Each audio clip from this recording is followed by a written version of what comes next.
আমাদের সকলের সাথে অর্থনৈতিক কারণে বন্ধুত্ব থাকবে, কিন্তু দাসত্ব থাকবে না।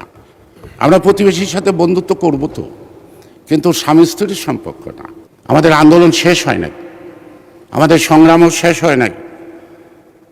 শহীদ রাষ্ট্রপতি জিয়াউর রহমান একদিন বলেছিলেন, একটি কর্মী সভায়, একটা জাতির মুক্তিযুদ্ধ শুরু হয়, তার সমাপ্তি হয়। আমরা যুদ্ধ শুরু করেছিলাম 26 মার্চ থেকে, আমরা সমাপ্ত করছি 16 ডিসেম্বর। কিন্তু জাতির মুক্তি এখনো আসি নাই। এই জাতির মুক্তি আসবে যতদিন দেশ আছে, যতদিন জাতি আছে। প্রেক্ষাপটের পরিবর্তন হবে, জলবায়ুর পরিবর্তন হবে, রাজনৈতিক ভাবনার পরিবর্তন হবে, নতুন প্রজন্মের নতুন নতুন আকাঙ্ক্ষার সৃষ্টি হবে। সেই আকাঙ্ক্ষাকে আমাদেরকে অ্যাড্রেস করতে হবে অতীতের অভিজ্ঞতার আলোকে। আমরা অতীত থেকে বর্তমান আছি, বর্তমান থেকে ভবিষ্যতে যাব।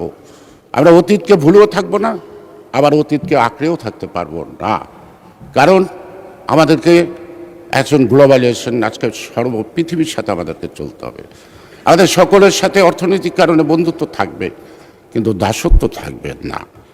আমরা প্রতিবেশীর সাথে বন্ধুত্ব করব তো, কিন্তু স্বামী স্ত্রীর সম্পর্ক না, সমমর্যাদার ভিত্তিতে। স্বাধীন বাংলাদেশ, সার্বভৌম বাংলাদেশ আমার জাতীয় স্বার্থকে বিসর্জন দিয়ে নয়। মাননীয় স্পিকার, আমার আপসীর নেত্রী বেগম খালেদা জিয়াকে ওবায়দুল কাদের বলেছিল ক্ষমা চাইতে। সেদিন সোহরাওয়ার্দী উদ্যানে একটি সভা ছিল, বড়, অনেক লোকের সমাগম।